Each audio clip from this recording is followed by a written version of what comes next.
Queridos amigos e queridas amigas, é uma grata satisfação estar de retorno em mais uma abordagem do estudo do Evangelho segundo o Espiritismo. Estudo que tem sido realizado agora no seu formato virtual e que é um estudo vinculado à FEIS, Fraternidade Espírita Irmã Sheila, uma casa das mais admiradas e das mais queridas na cidade de Salvador. No dia de hoje, estamos a estudar capítulo 28 do Evangelho segundo o Espiritismo, Preces Espíritas, itens 40 e 41, cujo tópico se chama Prevendo a Morte Próxima. Vamos primeiro ler o texto. Prevendo a Morte Próxima. Prefácio. A fé no futuro, a elevação do pensamento durante a vida para os destinos vindouros, favorecem e aceleram o desligamento do espírito, por enfraquecerem os laços que o prendem ao corpo, tanto que, frequentemente, a vida corpórea ainda não se extinguiu de todo e a alma, impaciente, já alçou o voo para a imensidade. Ao contrário, no homem que concentra todos os seus cuidados nas coisas materiais, aqueles laços são mais tenazes. A separação é penosa e dolorosa e o despertar no além-túmulo é cheio de perturbação e ansiedade. Prece. Meu Deus, creio em Ti e na Tua infinita bondade, razão pela qual não posso crer que hajas dado ao homem a inteligência para Te conhecer e a aspiração pelo futuro, para depois o mergulhares no nada. Creio que o meu corpo é apenas o envoltório perecível da minha alma e que, quando eu tiver deixado de viver, acordarei no mundo dos espíritos. Deus onipotente, sinto que se desfazem os laços que prendem minha alma ao meu corpo e que logo irei prestar contas do emprego que fiz, da vida que vou deixar. Vou sofrer as consequências do bem e do mal que pratiquei. Lá não haverá ilusões nem subterfúgios possíveis. Todo o meu passado vai desenrolar-se diante de mim e serei julgado segundo as minhas obras. Nada levarei dos bens da terra, honras, riquezas, satisfações da vaidade e do orgulho, tudo, enfim, que é peculiar ao corpo, permanecerá neste mundo. Nem a mais ínfima parcela de todas essas coisas me acompanhará, nem me será de utilidade alguma no mundo dos espíritos. Apenas levarei comigo o que pertence à alma, isto é, as boas e as más qualidades, para serem pesadas na balança da mais rigorosa justiça. Serei julgado com tanto maior severidade quanto maior tenha sido o número de ocasiões que tive para fazer o bem, mas não fiz, proporcionado pela posição que ocupei na terra.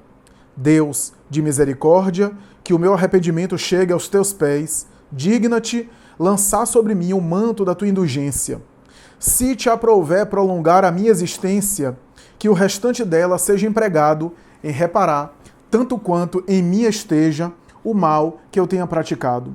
Se soou fatal a minha hora, levo comigo o pensamento consolador de que me será permitido redimir-me por meio de novas provas, a fim de merecer um dia a felicidade dos eleitos.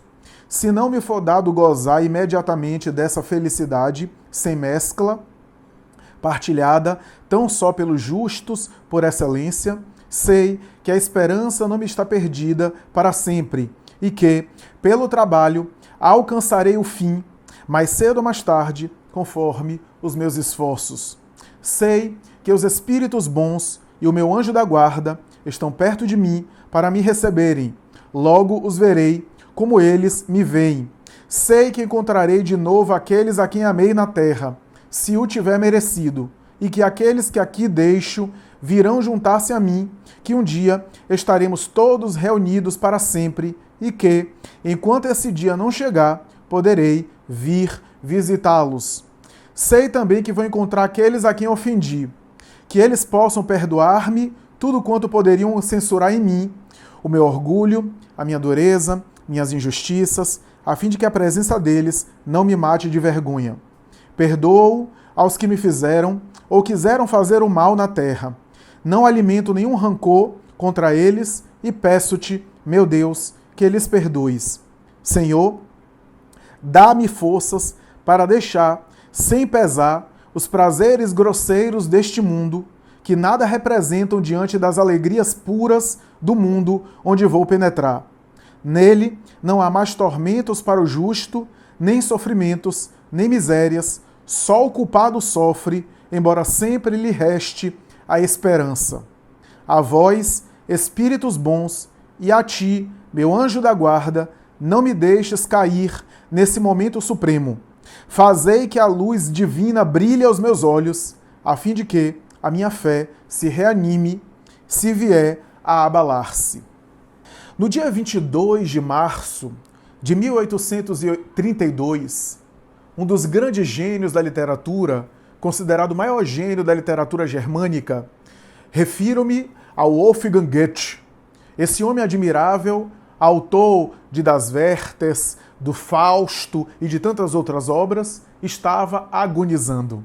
Naquele dia em especial, 22 de março de 1832, a noite já se adensava em Weimar, na Alemanha, e ele, na sua casa, com o leito que foi estabelecido na sua sala de estar, a fim de recepcionar as pessoas que chegavam para visitá-lo. Afinal, a notícia de que o gênio da literatura alemã estava nos últimos dias, já moribundo, já agonizando, fazia com que ele fosse visitado, ele fosse procurado, ele fosse frequentado, para que especialmente aquelas pessoas mais próximas pudessem despedir-se dele, pudesse apresentar os seus afetos, o seu respeito, as considerações devidas naqueles momentos finais da existência desse grande homem, desse grande gênio.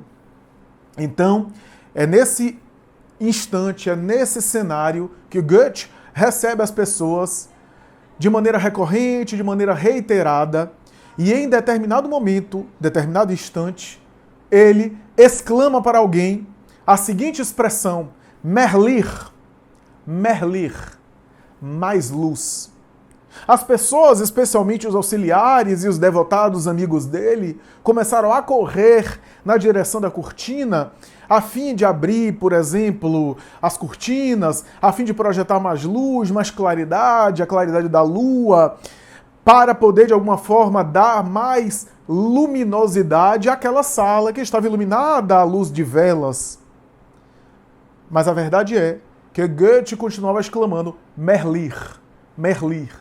No auge da agonia, no ápice daquele momento que antecede a morte, Goethe, em nossa forma de entender, pareceu ter uma visão psíquica, pareceu antecipar a ocorrência que esperava ele, pareceu já adentrar em um mundo diferente, visualizar ocorrências que não se davam no recinto onde o seu corpo estava instalado, parecia visualizar para além dos umbrais da sepultura, isso é, para além dos portais que separam a cortina de ferro da vida carnal, da vida invisível, da vida misteriosa, da vida enigmática após a morte, ele parecia penetrar esse portal, esse pórtico, parecia visualizar aquilo que o esperava, aquilo que ele já antecipava vivenciar, visualizar, e nesse instante, esse gênio da literatura, esse grande literato, exclamava mais luz no ambiente, parecia visualizar uma claridade que se abria para além da sepultura de lama, para além do véu da carne, além da experiência sombria da matéria física, da experiência corporal, parecia visualizar a ocorrência para além da morte. Essa experiência nos momentos finais, nos instantes finais, que não é apenas isolada. Goethe, na verdade, exclamava uma frase que de alguma forma simboliza muitas experiências, e se a gente for investigar boa parte da tradição familiar de todo mundo, a história das famílias de qualquer pessoa, veremos sempre algum relato, veremos sempre alguma história, veremos sempre algum caso de alguém na família no leito de morte, na experiência ali de moribundo, agonizando, no momento final, pacientes terminais, que visualizavam ocorrências, que falavam sobre a vida espiritual, que diziam visualizar coisas que não estavam no ambiente, conversar e que muitas vezes foram interpretados à conta de alucinação psicológica, alucinação psiquiátrica, efeito das medicações no hospital ou delírio, alteração psíquica por causa dos instantes ali terminais, dos instantes, portanto, finais da vida orgânica. A verdade é que Goethe revela uma ocorrência que foi examinada e pesquisada, estudada de maneira bastante especial pelo psiquista italiano, pesquisador italiano Ernesto Bottizzano, que investigou esse tema especial, se interessava por esse tema e lançou a obra Fenômenos Psíquicos no Momento da Morte. Bottizzano conseguiu coletar, conseguiu organizar, conseguiu acumular uma série de relatos e ocorrências que ele próprio presenciou no leito de morte, de pessoas que revelavam fenômenos psíquicos, que visualizavam coisas que estariam acontecendo a quilômetros de distância, ou que confabulavam, conversavam com entes queridos que vinham e que, de alguma forma, anunciavam a futura libertação deles em relação ao corpo. Essas ocorrências no leito de morte, essas ocorrências diante de uma morte próxima, de uma ocorrência próxima, parecem estar presentes em todas as tradições, em todas as culturas. Há relatos dessa natureza, há informações a respeito de acontecimentos semelhantes. A verdade é que isso está presente na cultura humana. E é interessante notar isso porque na tradição oriental espiritualista, ao longo dos tempos, a gente vai ver sempre no Oriente essa tradição. Esse momento final é tão importante e tão valorizado na cultura oriental que se fala na tradição do Oriente que os pensamentos finais do doente, do sujeito que já está se aproximando da morte, esses pensamentos finais são de suma importância, são relevantes e são essenciais para a pessoa poder fazer a passagem bem. Os pensamentos finais, as reflexões finais do sujeito no leito de morte são essenciais para a entrada do sujeito na vida após a morte. A ponto da cultura oriental ainda afirmar que isso faz com que os sujeitos se programem e tenham muito cuidado, muita vigilância em relação ao seu mundo mental, muita interiorização no momento de uma doença, de uma enfermidade, prevendo a morte próxima, para que esses últimos pensamentos finais possam ajudá-lo na passagem. E seriam essenciais na passagem, inevitáveis, indispensáveis, sem os quais o sujeito poderia morrer mal e despertar, para além da vida física, mal, atormentado, turbilhonado, atribulado desnecessariamente. Por isso, os orientais costumam afirmar, baseado nessa tradição, que é necessário aprender a morrer. Porque só se aprende a viver quando se aprende a morrer. Essa é uma tradição do Oriente. É importante aprender a morrer. E sem dúvida, até psicologicamente, psicanaliticamente, mesmo de maneira materialista, a gente pode dizer que psicologicamente a vida tem um sabor diferente quando a gente considera a morte como uma ocorrência presente. A cultura materialista que ignora e que faz de conta que a morte não existe prejudica a própria vida das pessoas. Porque viver uma vida material ignorando, desconhecendo, deliberadamente rejeitando a ideia da morte é afetar a própria vida, é comprometer a própria existência, a própria caminhada existencial, a própria jornada existencial, e a vida ficaria mais pobre, ficaria mais comprometida, mais limitada, mais superficial, com a mentalidade humana de fazer de conta e ignorar que a morte é uma ocorrência natural, é um tema natural. Quando a morte faz parte da nossa reflexão, e estou falando aqui de maneira materialista, tá? Não estou nem entrando pela questão espiritual, quando a morte faz parte das nossas reflexões, não para ficar fixando-se na morte ou fazendo culto da morte, mas quando a morte faz parte dos nossos pensamentos. É um tema que a gente admite, que a gente se conscientiza dele. Quando a morte faz parte, portanto, dessa ocorrência, dessas reflexões, a vida tem um significado diferente, tem um valor diferente, a gente passa a dar valor à vida, um valor diferente, a gente passa a viver de uma forma diferente, a gente passa a atuar, interagir no mundo de uma maneira diferente, de uma maneira significativamente diferente, de uma forma bastante especial, e que vale a pena a gente aqui considerar que a ocorrência de pensar em relação ao morrer, a morte ao morrer, faz total diferente na forma como a gente vai viver. Mas diz a tradição do Oriente que aprender a morrer durante a vida e, sobretudo, aprender a morrer na hora da morte, cultivando pensamentos positivos, faz com que o sujeito aprenda a viver. Aprender a morrer é uma forma de aprender a viver. E só se aprende a viver quando se aprende a morrer. Essa é a ideia da cultura oriental. Essa é a ideia que foi propalada, essa é a ideia que foi colocada de uma maneira bastante significativamente. E por isso a importância dos últimos pensamentos.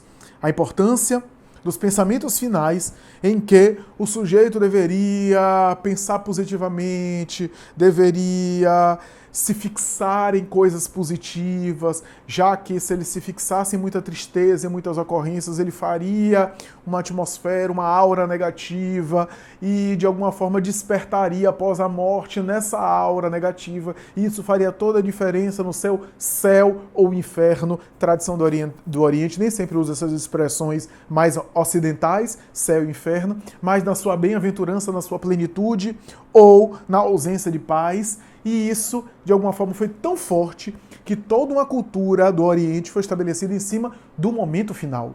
Do momento final.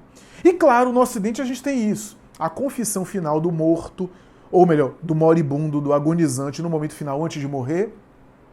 Essa confissão de se arrepender dos pecados, de aceitar Jesus no final da tradição cristã ocidental, das religiões cristãs, e assim por diante também tem influência sobre esse conceito oriental, de que no momento final da morte, o arrependimento, etc., e a pessoa, a partir daí, a pessoa pode ser levada para o paraíso ou não. É claro que há um exagero nessa crença. Exagero esse que é compreensível, mas é claro que a gente não pode considerar que o indivíduo tem toda uma vida equivocada, anos e anos fazendo mal, praticando mal, prejudicando pessoas, cultivando os vícios de toda sorte. No momento final, ele faz uma reflexão positiva, se arrepende dos seus erros, afinal, quem é que, esperando ser salvo entre aspas, após a morte, não vai no momento final se arrepender dos erros. Quem é em sã consciência e sabendo que se arrepender vai ser salvo, não vai se arrepender dos erros, não vai querer mudar de pensamento, é claro que sim. Então não se pode compreender e conceber que durante toda a vida o sujeito praticou muitas escolhas equivocadas e no momento final ele pode simplesmente refletir sobre a vida, mudar de pensamento e a partir dessa mudança mental ele vai fazer a passagem, vai fazer a viagem pela morte, pela desencarnação, pela libertação e vai fazer muito bem, vai ficar ótimo, vai ficar na igualdade de condições de todos aqueles que tiveram toda uma vida pesada, sofrida, que se esforçaram para fazer o bem, que se esforçaram para se melhorar, que renunciaram às coisas. É claro que a gente não pode considerar assim. É claro que a gente não pode levar em consideração essa crença no seu máximo de exagero, que, aliás, essa crença é resultado daquela passagem evangélica, penso eu, de Jesus com o chamado bom ladrão, o Dimas, que se arrependeu e pediu a Jesus que se lembrasse dele quando chegasse no paraíso. E Jesus teria respondido, em verdade vos digo, estarás comigo no reino dos céus. Aqui há uma colocação que já explicamos em outros vídeos, que é, primeiro, a questão da tradução. Em verdade vos digo hoje, vírgula, estarás comigo no reino dos céus. É diferente de dizer, em verdade vos digo, vírgula, hoje estarás comigo. Uma coisa é dizer, eu digo hoje estarás comigo, não digo quando. Eu te digo hoje que um dia estarás comigo. Outra coisa é dizer, eu te digo, vírgula, hoje você vai estar comigo. Então, primeiro é uma questão da tradução, mas não vamos entrar por essa explicação. O que poderíamos dizer é que, no final da vida, conversar com Jesus antes de morrer já é um paraíso, filosoficamente já é um paraíso, e depois, dialogar com Cristo ali e se arrepender dos equívocos, já é uma espécie de paraíso. Por quê? A alma que vem equivocada, que vem traçando um caminho equivocado durante anos, quando ela se arrepende e ela muda de direção, ela tem todo um caminho a percorrer. Não dá para eximir e impedir ela de fazer esse caminho todo. Ela vai ter que fazer esse caminho todo. Mas é muito diferente quando ela estava errando e agora ela sabe o caminho a percorrer. Ela tem todo o caminho a percorrer. Mas está no caminho certo, sabendo que tem toda uma jornada pela frente, mas já saber que já está caminhando pelo caminho certo e já caminhar pelo caminho certo, já é uma forma de paraíso. É Saulo que se sensibiliza na estrada de Damasco e muda de vida.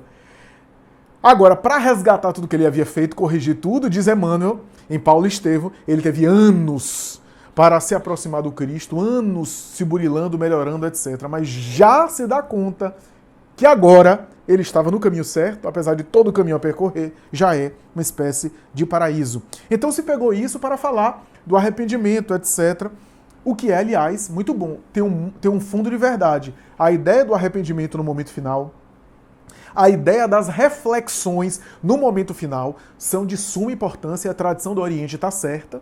A tradição do Ocidente na confissão in extremis, na extrema-unção final, também tem valor, tem muito valor, tem muita importância, espiritualmente falando, tem muita importância e o Espiritismo vai explicar isso. Aliás, no próprio Evangelho segundo o Espiritismo, obra que estamos estudando, há uma pergunta e uma resposta que São Luís deu a Allan Kardec sobre a eutanásia, quando fala sobre abreviar a vida do sujeito. E o Espírito São Luís, representando a equipe espiritual, respondeu que os últimos instantes de vida do sujeito é de suma importância para ele, é de profunda significação, e que naquele momento pode fazer toda a diferença com a entrada dele no mundo espiritual, em relação à entrada dele no mundo espiritual. Isso não quer dizer que os espíritos estão dizendo que só pelo fato da pessoa se arrepender e mudar de pensamento, a pessoa vai entrar no mundo espiritual bem, com todos os débitos e todos os males que ela praticou, tudo perdoado. Perdoado sempre está para Deus, mas é necessário que ela se corrija perante a própria consciência, que a consciência exige reparação. Consciência é a lei de Deus dentro de nós, exige reparação. Então, é claro que não dá para achar que tudo aquilo foi apagado apenas por um arrependimento, como diz o brocardo popular, arrependimento não paga a dívida, né? Então, é necessário, portanto, essa mudança, mas o arrependimento é muito importante à situação do espírito após a morte. André Luiz, em Nosso Lar, quando se arrependeu, foi resgatado pelo Clarence, ou seja, ele só sofreu enquanto ele não havia feito essa reflexão. Durante todo o tempo, durante todo o período, durante todo o trajeto que André Luiz esteve, de alguma sorte, caminhando e perambulando pelo umbral, 8 anos, Allan Kardec vai dizer, a duração do sofrimento do espírito após a morte é correspondente ao tempo que ele demora para se arrepender e para mudar de pensamento, mudar de convicção, mudar de mentalidade. Portanto, diz Allan Kardec, seria eterna como o inferno se eterno fosse a duração do sujeito em não se arrepender. Então, dura mais ou menos de acordo com cada sujeito. O tempo não é cronológico, é psicológico, portanto, dessa mudança interior. André Luiz durou 8 anos. 8 anos caminhando para lá e para cá, achando que estava encarnado, para lá e para cá, não se arrependendo dos equívocos, se achando ainda certo, até que com o tempo ele foi amadurecendo e foi percebendo que alguma coisa estava errada, que as coisas não estavam certas, que ele havia cometido muitos deslizes na Terra, que aquele tipo de vida dele já não era útil para ele, já não era interessante, que ele precisava agora se saturar daquela vida e mudar de vida. Ele reconheceu os equívocos e recorreu ao Criador, que ele, aliás, rejeitava, numa espécie de súplica para ser auxiliado. Nesse momento que ele chora e se arrepende, imediatamente a colônia Nosso Lar, na pessoa do ministro de Nosso Lar, representando a colônia, o ministro foi aos umbrais, regiões densas da espiritualidade e resgatou ele. Olha só. Então, era só o arrependimento. Agora, esse arrependimento nem sempre acontece aos espíritos de maneira imediata. Às vezes demora.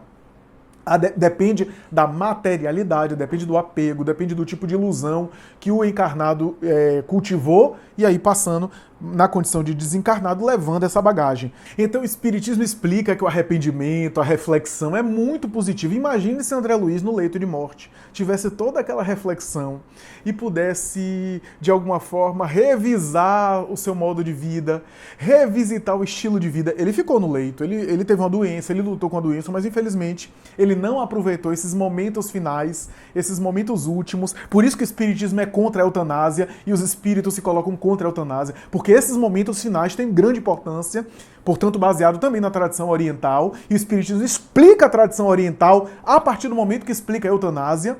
Quando o Espiritismo explica a eutanásia, o Espiritismo soluciona o porquê dessa crença oriental que foi levada ao exagero. A gente sabe que foi levado ao exagero, que foi extrapolada, mas que tem certo fundamento, porque o Espiritismo vem explicar o seguinte, que se André Luiz, infelizmente ele não aproveitou, mas se ele tivesse aproveitado aqueles momentos finais para fazer uma revisão, para mudar de convicção, se ele tivesse feito essa revolução, ele não passaria 8 anos no umbral. Provavelmente, penso eu não quero aqui atentar, né? Porque cada caso é um caso também, a gente também não pode ir até as últimas consequências, a gente não pode também saber cada caso. Mas provavelmente se ele tivesse feito essa mudança psíquica antes da desencarnação, ele não ficaria vagando no umbral durante tanto... E se ficasse, não ficaria durante 8 anos. Né?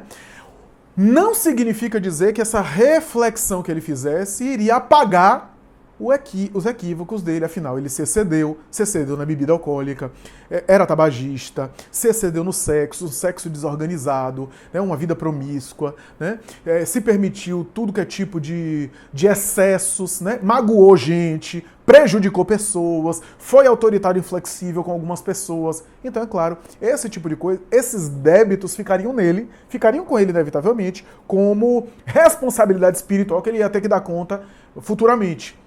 E é claro que isso ele ia ter consciência para poder corrigir, para poder se recuperar, etc.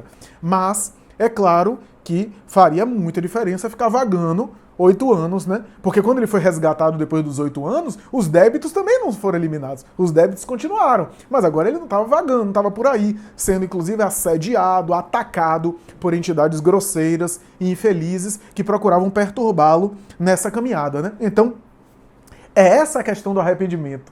É essa a questão da reflexão nos momentos finais da morte. Por isso essa reflexão é muito importante, seja para o sujeito iluminado, seja para o sujeito criminoso, para um ladrão, né, na representação aqui de Dimas, o bom ladrão. Mas o Espiritismo explica mais.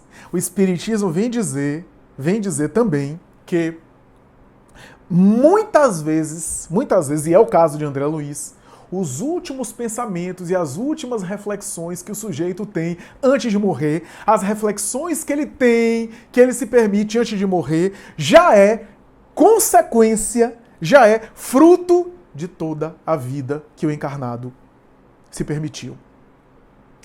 É esse o exagero da crença oriental, porque a crença oriental vai dizer o seguinte, no momento final é que vai fazer diferença. Mesmo que você teve toda uma vida equivocada, no momento final você faz uma mudança de pensamento, você mentaliza positivo e aí você morre bem. Né? O mentalidade positivo, o pensar positivo é de suma importância, mas não é suficiente. Né?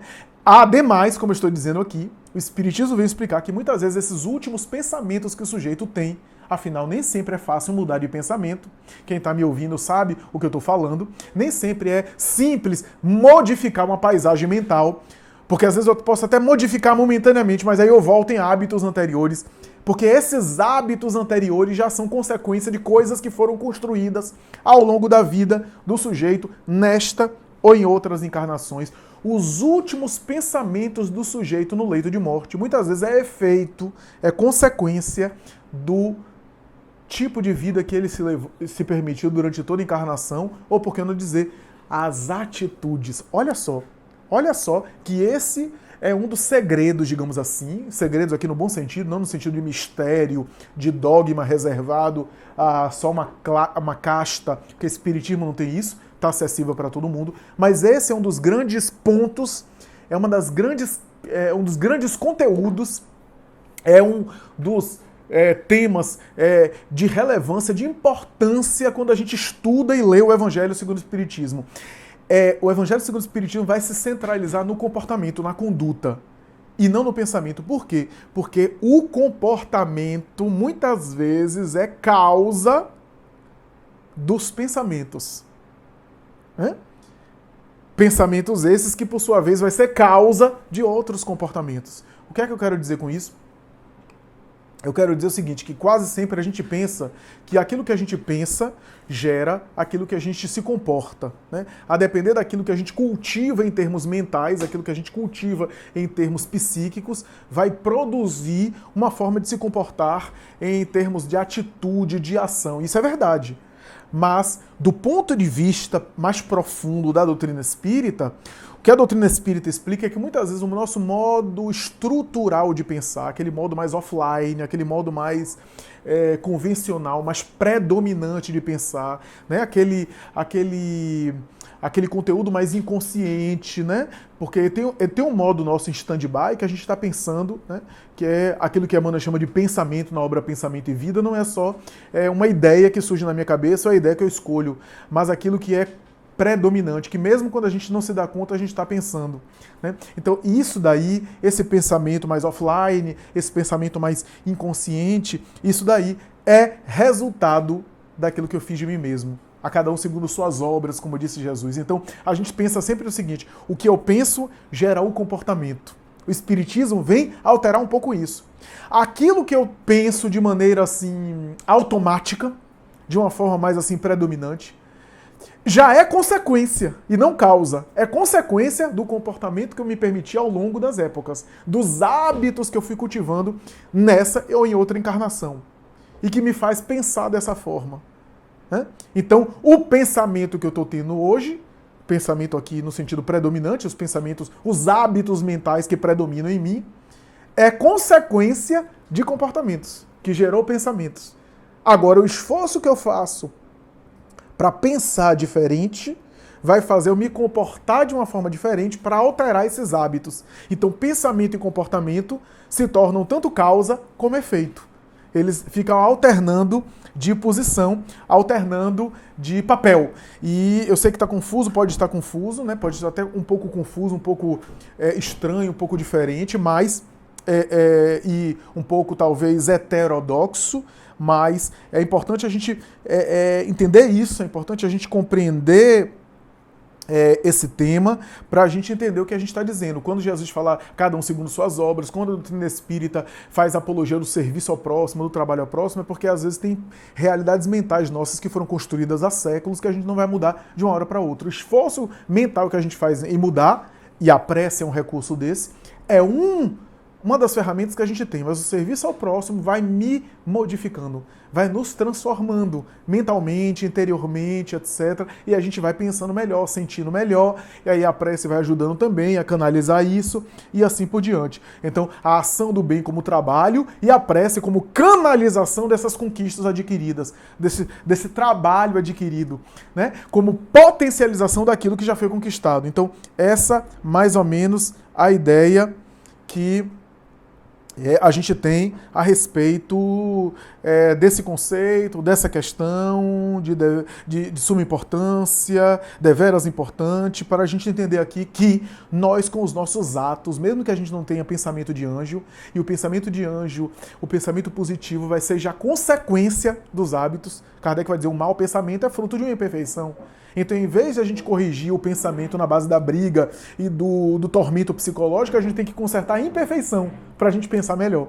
E como é que a gente conserta a imperfeição? Agindo de maneira diferente. Né? Se a gente tem a imperfeição do egoísmo, a gente vai treinar o altruísmo. Então, tem a ver com comportamento, com a ação, com o serviço. Por isso que o Espiritismo centraliza no comportamento. E não em em realidades interiores. Realidades interiores é para ciências psicológicas, eu compreendo. O Espiritismo toca aí, mas o Espiritismo inverte de alguma forma essa lógica. Eu respeito quem pensa diferente, há estudiosos, inclusive da psicologia e da doutrina espírita, que pensa diferente. Eu respeito quem pensa diferente, mas eu acho que esse é o único caminho.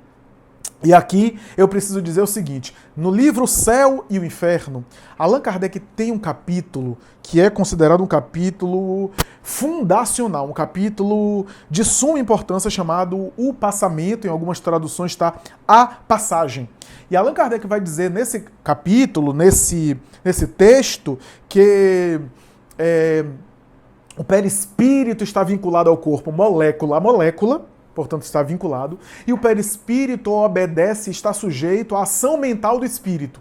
E a depender da ação mental e da atitude moral, o perispírito se modifica, porque é mais suscetível ao psiquismo, já que é um corpo plástico. Kardec não usa essa expressão, estou usando a expressão de Joana de Anjos, é um corpo fluídico, porque é de uma matéria mais fluídica, mais vibratória, mais energética. Kardec usou a expressão fluídica.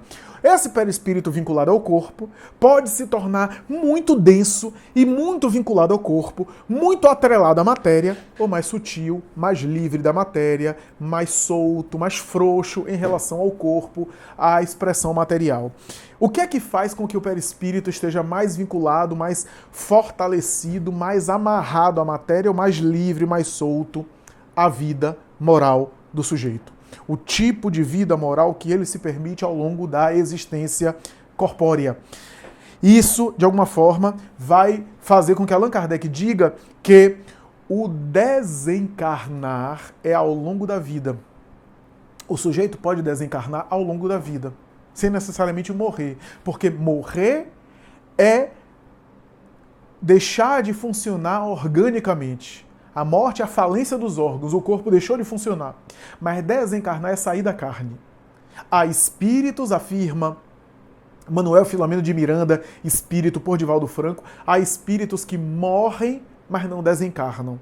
Ou seja, o corpo para de funcionar, mas a alma não se desvencilha dos despojos do cadáver. O que eu quero dizer com isso é que, da mesma forma que há espíritos que morrem, mas não desencarnam, há sujeitos que não morrem, mas podem desencarnar ao longo da vida, a depender do tipo de vida que ele se permite, o tipo de hábito que ele se permite, o tipo de estilo moral que ele se permite. Como numa vida, por exemplo, de fraternidade, de solidariedade, uma vida também de respeito, de estima, de afeto, de caridade ao próximo, ele vai se desprendendo, se desapegando da vida material ao longo da existência. O que significa dizer que o apego faz com que haja uma afinidade, expressão kardeciana, uma afinidade entre o perispírito e o corpo. E Allan Kardec vai dizer, é por essa razão que às vezes a gente vê um paciente no leito de morte, terminal, que parece que não morre nunca, que os laços são tenazes, que o corpo está se extinguindo, que a vida está se esvaindo, indo embora, e ele está preso à matéria. Ora, se agarrando ao corpo e não querendo morrer, e a vida física se esvaindo, ora, querendo se desprender, se desvencilhar da matéria e não conseguindo, porque os laços físicos estão muito tenazes. E aí a gente vê aquele paciente que vai para a UTI, sai da UTI, volta para o quarto, aí toma alta, volta para a casa, daqui a pouco passa mal, piora, volta para o hospital, vai para a UTI, vai para a semi-UTI, volta para a UTI de novo, fica sendo esse vai e vem até desencarnar. É também fruto dessa vinculação do perispírito com a carne, o perispírito com a matéria. Diz Allan Kardec que à medida que o homem se desapega da vida material, que o homem faz, portanto, as suas renúncias, as renúncias que ninguém vê, as atitudes sacrificiais, as atitudes de abnegação, a dedicação, que ele só sabe que ninguém vê, ele vai se desprendendo da experiência material. Vai se desprendendo de tal forma que o momento final da morte orgânica mesmo, a chamada perturbação espiritual, Kardec examina o processo desencarnatório e chama esse processo desencarnatório de perturbação espiritual. O que é perturbação espiritual nas páginas e nas palavras kardecianas? A perturbação espiritual tem a ver com aquele momento em que o eu encarnado está perdendo a consciência e o eu espírito está despertando a consciência do outro lado. Essa é a perturbação espiritual. A perturbação espiritual é quando o eu biológico, o eu material está simplesmente apagando e o eu espiritual está despertando de um sono. A morte é uma espécie de cirurgia que você entra, toma anestesia, e depois acorda e lentamente você vai se dando conta que dia é hoje, quanto tempo eu passei na cirurgia, o que foi que houve, quanto tempo passou, quanto tempo eu estou aqui, que horas foi que eu fui transferido aqui para o quarto, que eu saí da sala cirúrgica. Esse processo que você não lembra na anestesia geral, que lentamente vai surgindo na sua cabeça, é o processo de despertamento, que Kardec chamou de perturbação espiritual. Talvez, né, no original em francês não seja turbação, né? Turbazione, né? Alguma coisa assim que tem a ver com tribulação, não necessariamente perturbação, né? Uma espécie de despertar. Despertar. Agora, cada perturbação espiritual é uma. Há perturbações espirituais que realmente são perturbadoras, que é o despertar do espírito após a morte, que é feito de maneira perturbadora. André Luiz ficou 8 anos nessa perturbação, até se dar conta que estava desencarnado. Porque ele nem sabia que estava desencarnado, ele ficava andando, vagueando por aí, achando que estava encarnado. Né?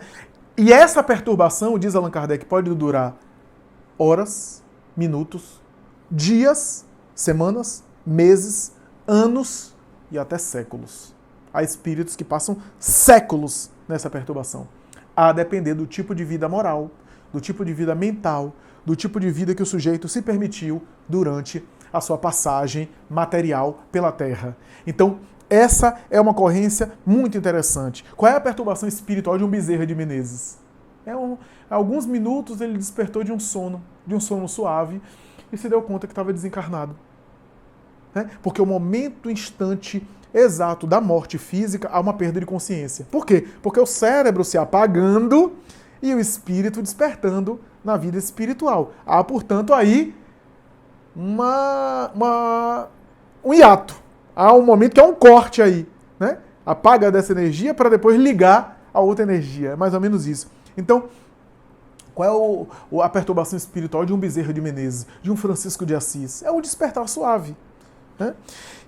Mas algumas perturbações são feitas até de forma apavorante, de uma maneira aí como se fosse um pesadelo, e assim por diante. Na obra Obreiros da Vida Eterna, nós temos ali, nessa obra, o relato de André Luiz de 5 casos de pacientes à beira da morte, prevendo a morte, pessoas que tiveram uma conduta correta, um estilo de vida correta e desencarnaram bem, que mereciam por mérito o amparo espiritual fortalecido, né? A equipe dos bons espíritos que vieram recebê-los, né? E que ampararam ele, protegeram eles. 5 casos. Cada um desses casos tem particularidades e características próprias que André Luiz selecionou para o nosso aprendizado, para a nossa experiência, para os nossos ensinamentos. Né? Então, o que nós percebemos constante na obra Obreiros da Vida Eterna é que nesses 5 casos, sempre os mentores espirituais presentes. Não obstante, em algumas situações, o ambiente não favorecia e as pessoas presentes não colaboravam, os mentores espirituais sempre oravam profundamente para ajudar a libertação daquele paciente que estava desencarnando, do candidato à desencarnação. Sempre. E a oração sempre surtia efeito. Os mentores espirituais se acercavam, de todos os 5, aplicavam passe, oravam, e aí ajudavam nesse desligamento, que é uma coisa impressionante. E o que é mais interessante, na maioria dos casos, os encarnados, familiares, amigos, pessoas que iam visitar, pessoas no velório, não colaboravam. Aliás, até atrapalhavam, perturbavam. A minha reflexão a respeito dessa obra é: imagine se os encarnados orassem.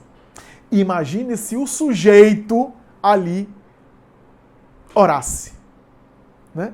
E colaborando com os benfeitores espirituais. Como é que seria a sua passagem? Essa é uma reflexão que eu gostaria de fazer. Há reflexões importantes nessa obra. Por exemplo, há um caso, o caso de Dimas, em que no velório as pessoas começam a comentar sobre a vida de Dimas, falando sobre as suas lutas. Era um homem de bem. Dimas era um homem de bem, um sujeito bom, um sujeito honesto. E aí um deles comenta um drama que Dimas passou lá atrás. E olha que era um sujeito bom. Imagina aquele velório que o sujeito não valia nada, né, que fez um monte de coisa errada, ou que tinha os seus defeitos, né? Então, no velório a pessoa diz: ah, fulano vai fazer falta, como era namorador. Ah, eu conheci ele na adolescência, era um namorador. Imagina como isso afeta o espírito ali, especialmente o espírito sem muitas defesas magnéticas, né? E André Luiz aprende e descreve toda aquela ocorrência, o velório, os encarnados prejudicando, e Dimas ali se desprendendo, se desvencilhando do corpo, e é impressionante como os encarnados não colaboravam, e aí um sujeito começou a comentar um drama que Dimas viveu, um assassinato que ele viu quando ele estava jovem, ele trabalhava humildemente numa casa, e ao sair do trabalho ele viu, na verdade, um homem de grande importância, saindo pela porta dos fundos de uma casa de poder, uma espécie de administrador público, uma espécie de mandatário, saiu às escondidas com uma mulher que era esposa de uma pessoa conhecida da cidade. Eles dois, naquela noite, saíram, a mulher despreocupada, e até que um funcionário ali da região, não sei se era uma prefeitura, era um órgão público, não sei, um funcionário viu a ocorrência e foi notado. E esse sujeito, que tinha porte atlético e era forte, descobriu, pegou o sujeito se ajoelhou diante das suas pernas, pediu misericórdia, por favor, disse que ia ficar calado a vida inteira, que não ia falar nada a ninguém, que estava ali por coincidência, que na verdade estava ali fazendo alguns trabalhos e que, ao acaso, notou a presença dos dois, que ele não foi ali para espionar nada, mas sem misericórdia, esse sujeito poderoso retirou um revólver e aplicou alguns tiros no coração do sujeito que morreu na hora. E passou adiante, foi adiante. Dimas, que gritou, e o sujeito viu, ele gritando, ele viu, correu, e aí outras pessoas surgiram também, correu, o sujeito escapuliu, o assassino escapuliu, saiu com a mulher, para não gerar mais escândalo, e Dimas chegou próximo do sujeito desfalecente, prestou ajuda, tentou levar para o hospital, confortou a família, foi caridoso, ajudou os familiares, se portou como verdadeiro cristão. Quando foi chamado para depor, só ele sabia da verdade, e ele preferiu não acusar o sujeito. Primeiro que ia gerar um escândalo, ia machucar muita gente, ia ferir inclusive outras famílias, inclusive a família da mulher, a mulher comprometida, casada, que estava se envolvendo com aquele sujeito, ia gerar um escândalo geral na cidade, muita gente ia ser magoada, e ele preferiu ficar em silêncio. Ele preferiu ocultar tudo e preferiu não revelar o criminoso e disse que não sabia, que não viu, que quando chegou só estava o corpo. Né? E ficou com esse segredo. Né? Passou o tempo, esse segredo ali, com ele cultivado, e aí, mais tarde, todas as pessoas envolvidas desencarnaram. Desencarnou o assassino, desencarnou a mulher, desencarnou todos os envolvidos, e Dimas agora estava ali, o corpo já cadaverizando, já estava morto, e o espírito se desprendendo, os benfeitores espirituais ali. E aí o sujeito que conhecia o Dimas, da cidade dele, comentando sobre essa ocorrência, dizendo das coisas, falando, rapaz, esse sujeito, Dimas era uma boca forte, porque guardou esse segredo, e alguém disse assim, mas fulano, como é que você sabe? Porque eu sou amigo do padre fulano de tal. Esse padre, alguém disse, mas é um padre confessor do Dimas? Não, Dimas não se confessava com esse padre, nunca falou nada a ninguém. Mas o assassino, antes de morrer, chamou o padre e confessou que ele tinha assassinado, mas não apenas isso, não esqueceu do nome de Dimas, que por caridade ocultou aí o crime que ele havia praticado e que ele nunca havia esquecido. Nesse momento que os sujeitos estavam falando, o velório ali, quem aparece? Por causa da maledicência e por causa desse palavreado, né, desse relato da vida alheia, assim, aparece uma figura espiritual monstruosa que os encarnados não estavam vendo, eles estavam comentando ali, mas não estavam vendo. Figura monstruosa, deformada, que era o assassino. Era um assassino chegando totalmente desgrenhado, né? E perguntando quem foi que me chamou, e quando viu Dimas começa a gritar, Dimas, você também está vindo para cá, para o mundo da verdade, Dimas, vem me socorrer, Dimas, me ajuda mais uma vez, você que me ajudou no mundo físico, eu nunca esqueci a sua caridade, Dimas, para com a minha pessoa, etc. Eu quero, Dimas, a sua ajuda para encontrar o assassinado aquele que foi assassinado pela minha impiedade, para lhe pedir perdão, me jogar nos braços dele, me pedir perdão, pelo amor de Deus, porque eu não aguento mais, a minha consciência arde em brasa. E o espírito de Dimas, que estava adormecido por mérito, para não ver nessa ocorrência, às vezes sentia um mal-estar, como se dardos mentais fossem enviados para ele sentisse como se fossem pesadelos, ali, naquela situação. E André Luiz ouviu do instrutor Jerônimo, tá vendo, André? A importância do velório e como as pessoas não aproveitam. O efeito da maledicência trouxe as pessoas aqui, as pessoas envolvidas aqui, inclusive esse espírito que foi atraído pela conversa. Então, veja a atmosfera. E aí André Luiz perguntou, mas por que Dimas tem que passar por isso? Se ele não foi um homem bom, não foi um sujeito bom, não foi um sujeito do bem, não foi um sujeito que fez tanto bem para os outros, para o próximo, por que ele precisa passar por tudo isso? E aí Jerônimo disse, Dimas foi um homem bom, foi um homem bem, mas não foi um espírito perfeito, um espírito santificado. Ele realmente foi um homem de braços para ajudar o próximo, e isso é o mais importante, Mas ele se esqueceu ao longo da vida de cultivar a oração, de cultivar o silêncio interior, de cultivar o recolhimento interior. Ele não educou a sua família em orações habituais, no culto do Evangelho, em abrir a Bíblia, algum texto, em orar em família. Ele não exercitou isso, e embora ele tenha méritos, ele também tem que passar por isso. Porque ao não criar essa mentalidade com ele próprio, com os seus, o que é que acontece? Ele merece passar por essas situações todas. Ele próprio não se trabalhou nesse sentido e por isso ele está sujeito a essas influências da atmosfera criada ao seu redor dos encarnados, que ele não colaborou para educar essa mentalidade, já que homem espiritual ele era, espiritualizado ele era, ele se esqueceu, ele era ativo na obra do bem, e o que é mais importante, a ação do bem, porque oração sem ação, atividade prece sem atividade não é algo vazio, é algo quase morto. Né? Mas ele era muito ativo, muito prestativo, mas se esqueceu também da vida interior, da oração, da meditação.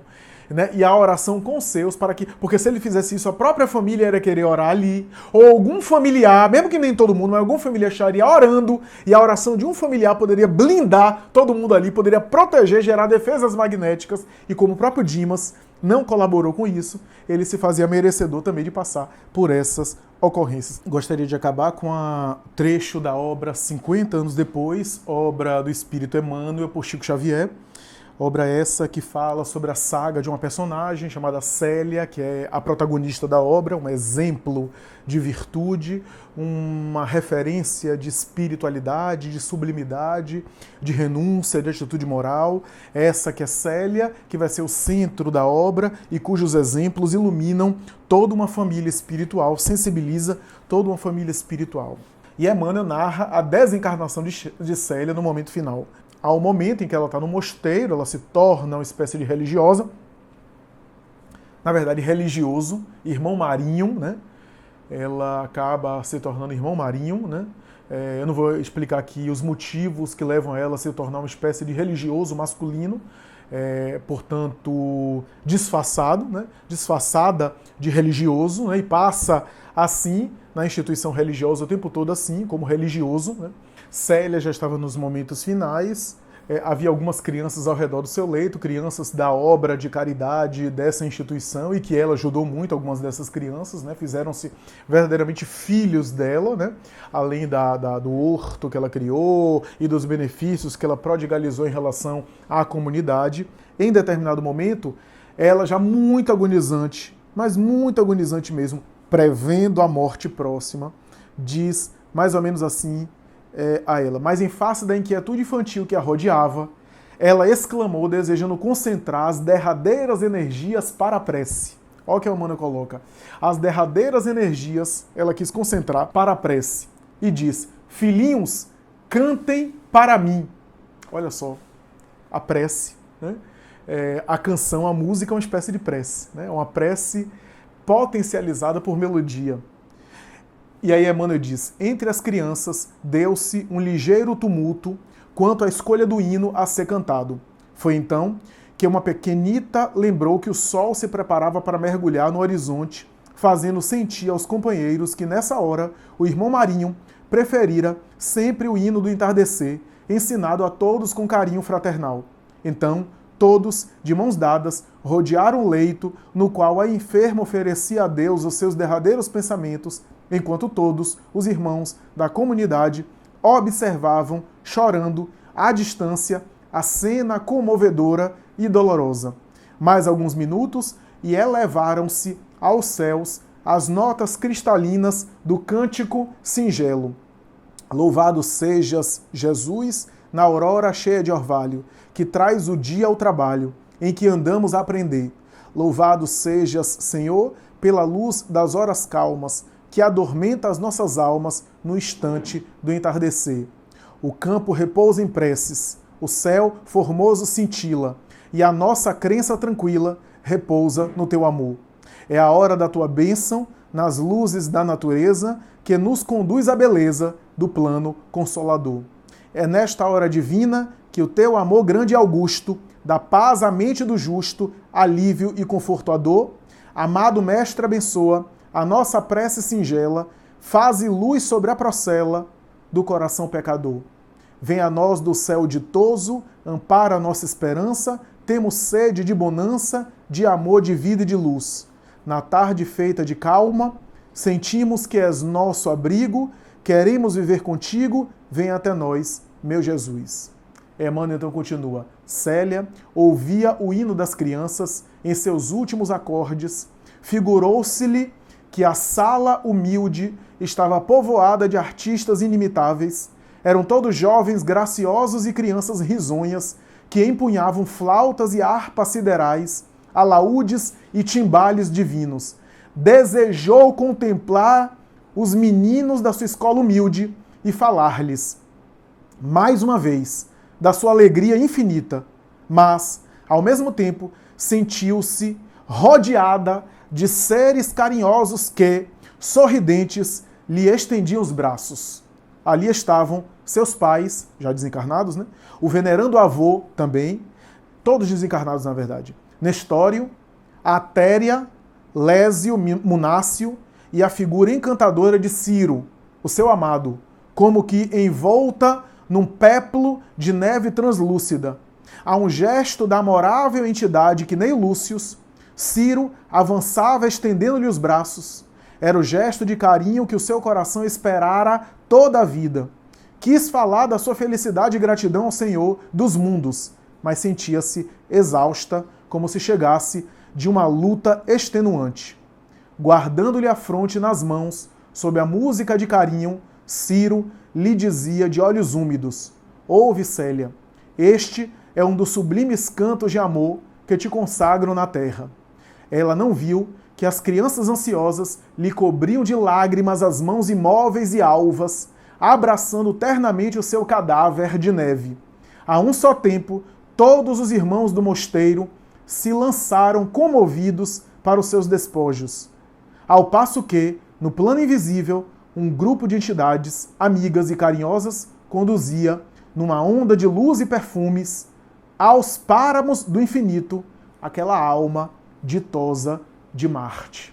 E assim, o romance, 50 anos depois, encerra a sua saga. Portanto, a gente viu aqui a oração sendo essencial para uma alma, por exemplo, equivocada e errada, que no momento final se arrepende e reorganiza as resoluções que deve tomar, pedindo a Deus a oportunidade para dar prosseguimento à sua jornada e recuperar-se dos erros cometidos. A prece no momento final é importantíssima, as reflexões antes do momento final é importantíssimo. Estamos vendo aqui no final, agora, a prece e a elevação de pensamento de uma alma feliz, de uma alma ditosa, que também pede ali a Deus, a espiritualidade, a Jesus, o amparo para a passagem e visualiza as luzes que a esperam e já começa a penetrar psiquicamente o mundo espiritual, mesmo antes de eliminar totalmente a vida física orgânica do corpo, que já não serve mais. É isso, meus amigos. Espero que gostem.